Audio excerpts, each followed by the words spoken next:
অবৈধভাবে পুকুর ভরাটের অভিযোগ উঠল পুকুরের মালিকের বিরুদ্ধে। ঘটনায় ভূমি ও ভূমি সংস্কার দফতরে পুকুর মালিকের বিরুদ্ধে অবৈধভাবে পুকুর ভরাটের লিখিত অভিযোগ দায়ের উখরা গ্রাম পঞ্চায়েতের পক্ষ থেকে। উখরা গ্রাম পঞ্চায়েতের প্রধান শরণ সাইকেলের অভিযোগ, উখরা সারদাপল্লীতে যে পুকুরটি আছে তার মালিক গৌতম মণ্ডল অবৈধভাবে পুকুর ভরাট করছে, যার ফলে সমস্যায় পড়েছে স্থানীয় বাসিন্দারা। তিনি জানান, এই বিষয়ে তারা ভূমি ও ভূমি সংস্কার দপ্তরে লিখিত অভিযোগ জানিয়েছেন। তাদের দাবি, অবিলম্বে এই অবৈধ পুকুর ভরাটের কাজ বন্ধ করা হোক। সারদাপল্লীতে মসনা বলে একটা পুকুর আছে, বহু পুরনো পুকুর, দীর্ঘদিন।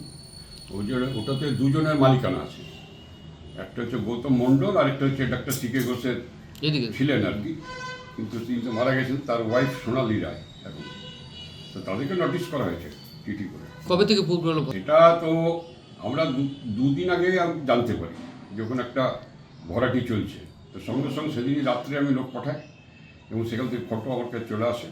তারপরে আমি প্রধানকে সেদিন রাত্রে ফোন করি যে এরকম ব্যাপার আছে, এটা ইমিডিয়েট এটাকে করতে হবে, নোটিশ করে বন্ধ করাতে হবে। তো ওর সঙ্গে সঙ্গে রাজি হয় এবং তারপরে আমাদের যে সেক্রেটারি আছে তাকে তারপর দিন সকালে আমি ফোন করে বলি, আমরা সঙ্গে সেক্রেটারিকে সকালেই বলে দিই যে এরকম একটা ব্যাপার, হ্যাঁ, তো আপনাকে একটা চিঠি করতে হবে, নোটিশ করতে হবে। আর প্রধানকে আমার বলা আছে, বললো হ্যাঁ, আমাকে প্রধানও বলেছে। তো সেই মোতাবেক কালকেই আমি গেছিলাম পঞ্চায়েতে, চিঠিটা কালকে হয়ে পরে কালকেই সার্ভ হয়ে গেছে। হ্যাঁ, ভিডিও আছে কপি আর বিএলআরও কপি আছে। সম্পূর্ণ অভিযোগটি অস্বীকার করেন পুকুর মালিক গৌতম মণ্ডল। তিনি জানান, দীর্ঘদিন ধরে পুকুরে নোংরা ফেলা হচ্ছে, যার ফলে প্রচুর সমস্যার সম্মুখীন হতে হচ্ছে তাদের। পঞ্চায়েতকে জানানো সত্ত্বেও তারা কোনো ব্যবস্থা গ্রহণ করেননি।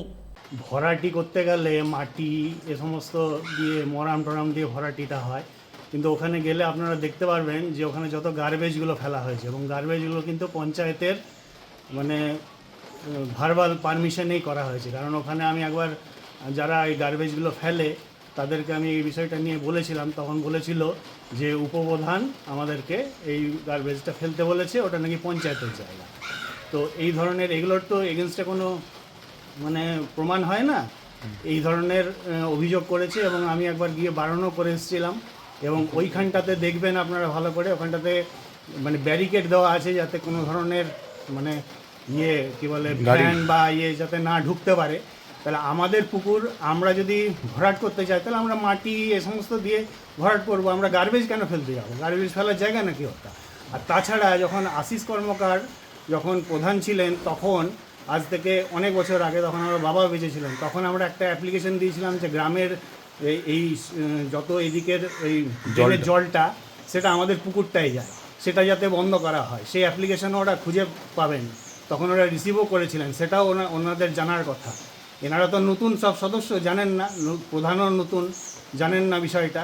তাদেরকে আমি তাদের এই অবগতির জন্য আমি মেসেজটা দিচ্ছি, ওনারা খুলে দেখুন যে ওখানে গার্বেজ এবং ওই নালির জলটা, নোংরা জলটা যাতে না যায় আমাদের পুকুরে, যেহেতু ওটা আমাদের একটা ব্যক্তিগত সম্পত্তি, পুকুরে যাতে না যায় সেই জন্য আমরা বিষয়টা নিয়ে অনেক আগেই আমরা ওয়াকিবহাল করেছিলাম পঞ্চায়েতকে, কিন্তু পঞ্চায়েত কোনো ডিসিশন নেয়নি। আর এটা একটা সম্পূর্ণ মানে একটা রাজনৈতিক উদ্দেশ্য প্রণোদিত একটা মানে মিথ্যাচার এবং অভিযোগ, এর পেছনে আরও অনেক উদ্দেশ্য রয়েছে। প্রলয় বন্দ্যোপাধ্যায়, 99 নিউজ বাংলা, উখরা।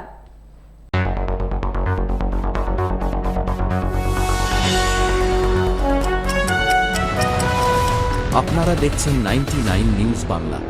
বদলাবো আমরা।